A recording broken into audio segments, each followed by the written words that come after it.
Donald Trump's latest press conference has reignited concerns about his mental sharpness, forcing even mainstream outlets to take notice.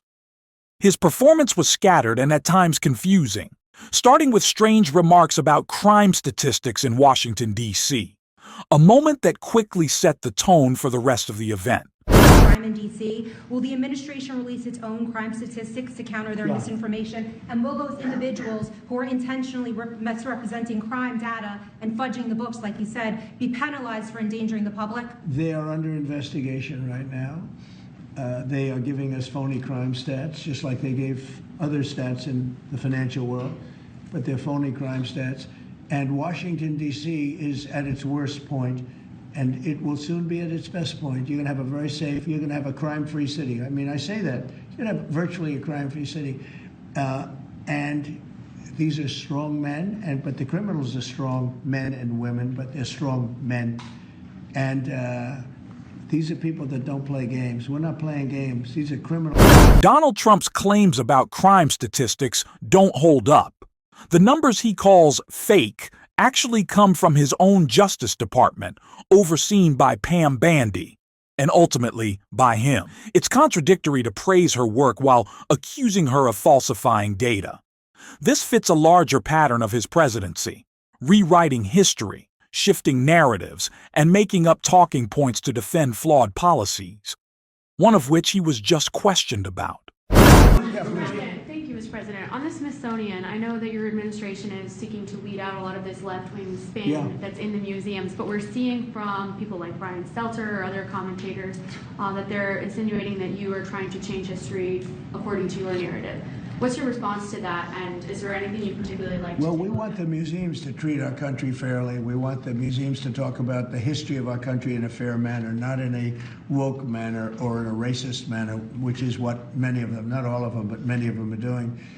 Our museums have an obligation to represent what happened in our country over the years, good and bad, but what happened over the years in an accurate way. Thank you very much, everybody. Thank you, Press. Thank you, Press. Lately, Donald Trump's presidency seems more focused on renaming landmarks, targeting museums, and playing golf than addressing real issues.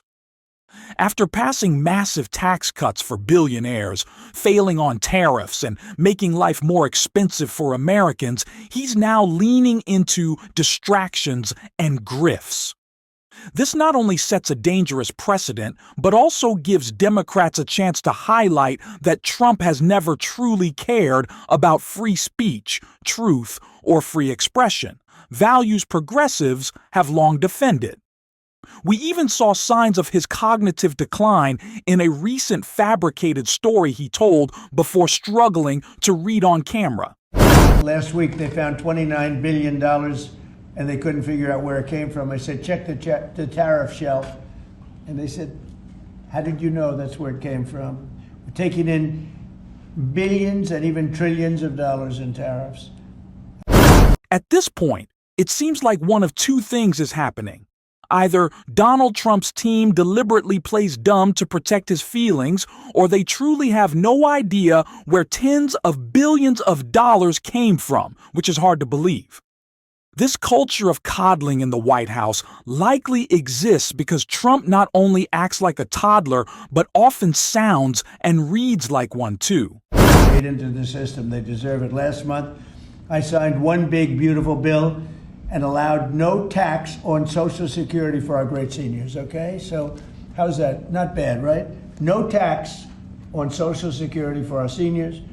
And to protect our benefits, we've already kicked nearly 275,000 illegal aliens off of the Social Security system. These are people, many of them have already left the country, and yet we were... No tax on Social Security or tips was never part of Trump's actual agenda. They're just repeating it, hoping people believe it. Come tax season, that lie will blow up, leaving many angry. Meanwhile, Trump's slurred, stumbling delivery only underscores his reading struggles and growing cognitive decline. His staff coddles him, writing in giant text so he can muddle through. A dangerous setup when he's angrier and more extreme than ever. Vicious what they do. Elizabeth Warren said she was an Indian. We call her Pocahontas. She's a liar. She lied her whole career.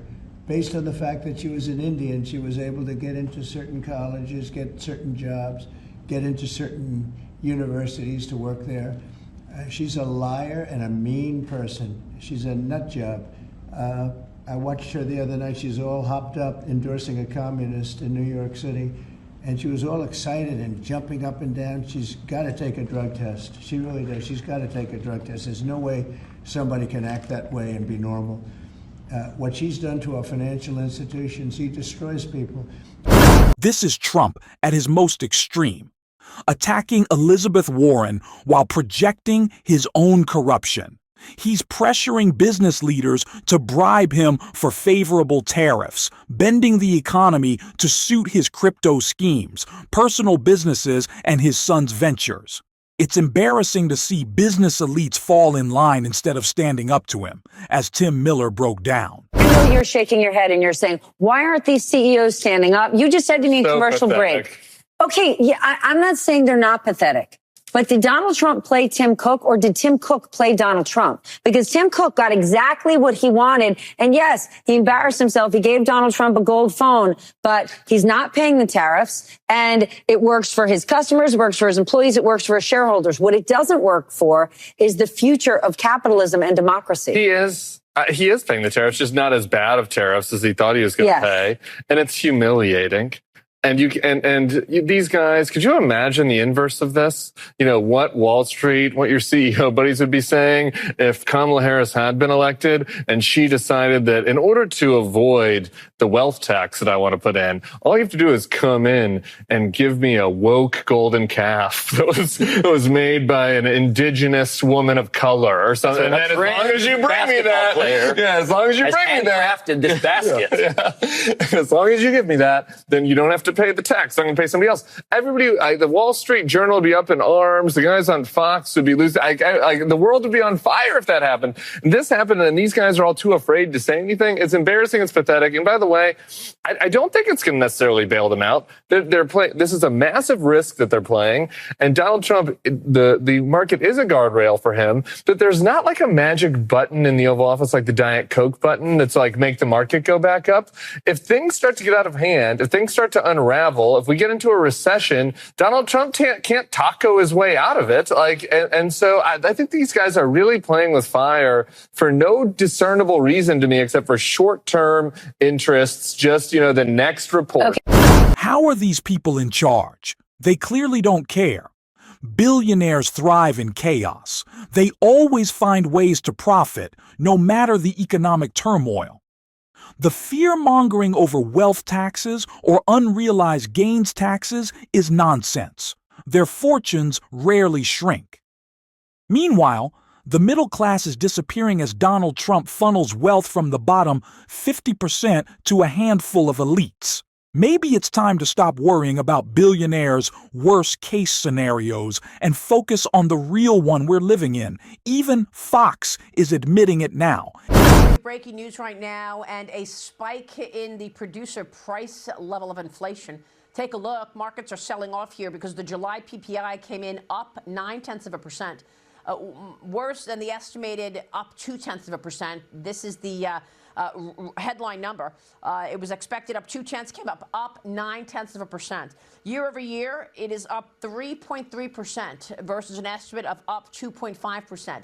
Now, when you look at core, it's also troubling because in the core PPI, it was up 0.9% versus an estimate of 0.2%. Year over year, the core up 3.7%, also higher than the estimated expectation, which was up 2.9%.